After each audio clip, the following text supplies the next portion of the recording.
आज की शिक्षाप्रद कहानी में पढ़िए कि संस्कारों से पुत्रवधू के व्यवहार ने अपने पति और अपने ससुर को बदल दिया। हमारे परिवार को ऐसी ही बहू या पुत्रवधू की जरूरत होनी चाहिए जो ऐसी विपरीत परिस्थिति में भी अपने संस्कार को न भूले। आप सभी बहनें जरूर पढ़े और भाई जी, अगर आप अपने पिताश्री से झगड़े या बहस करते हैं तो आज आपके विचार परिवर्तित होंगे ही होंगे। अब सभी पढ़े। तारांकन 34। एक पिता पुत्र व्यापार धंधा करते थे। पुत्र को पिता के साथ कार्य करते हुए वर्षों बीत गए, उसकी उम्र भी 40 को छूने लगी। फिर भी पुत्र को पिता न तो व्यापार की स्वतंत्रता देते थे और न ही तिजोरी की चाबी। पुत्र के मन में सदैव ये बात खटकती। वह सोचता, यदि पिताजी का यही व्यवहार रहा तो मुझे व्यापार में कुछ नया करने का कोई अवसर नहीं मिलेगा। पुत्र के मन में छुपा क्षोभ एक दिन फूट पड़ा। दोनों के बीच झगड़ा हुआ और संपदा का बंटवारा हो गया। पिता पुत्र दोनों झगड़ा हुआ और संपदा का बंटवारा हो गया। पिता पुत्र दोनों अलग हो गए। पुत्र अपनी पत्नी बच्चों के साथ रहने लगा। पिता अकेले थे, उनकी पत्नी का देहांत हो चुका था। उन्होंने किसी दूसरे को सेवा के लिए नहीं रखा क्योंकि उन्हें किसी पर विश्वास नहीं था।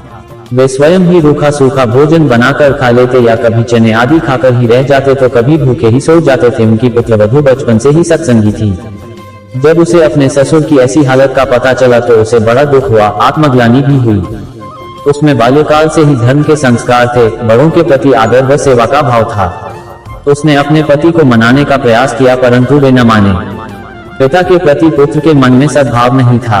अब पुत्रवधू ने एक विचार अपने मन में दृढ़ कर उसे कार्यान्वित किया।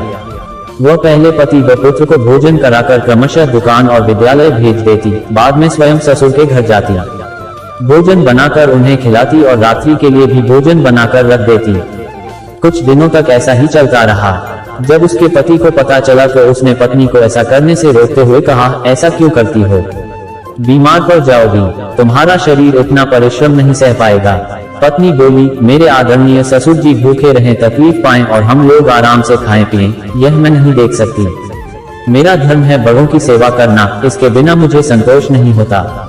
उनमें भी तो मेरे भगवान का वास है, मैं उन्हें खिलाए बिना नहीं खा सकती। भोजन के समय उनकी याद आने पर मेरी आंखों में आंसू आ जाते हैं। उन्होंने ही तो आपको पाला पोसकर बड़ा किया है, तभी आप मुझे पति के रूप में मिले हैं। आपके मन में कृतज्ञता का भाव नहीं है तो क्या हुआ? मैं उनके प्रति कैसे कृतघ्न कैसे हो सकती हूँ?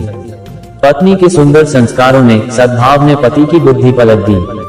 उन्होंने जाकर अपने पिता के चरण छुए, क्षमा मांगी और उन्हें अपने घर ले आए।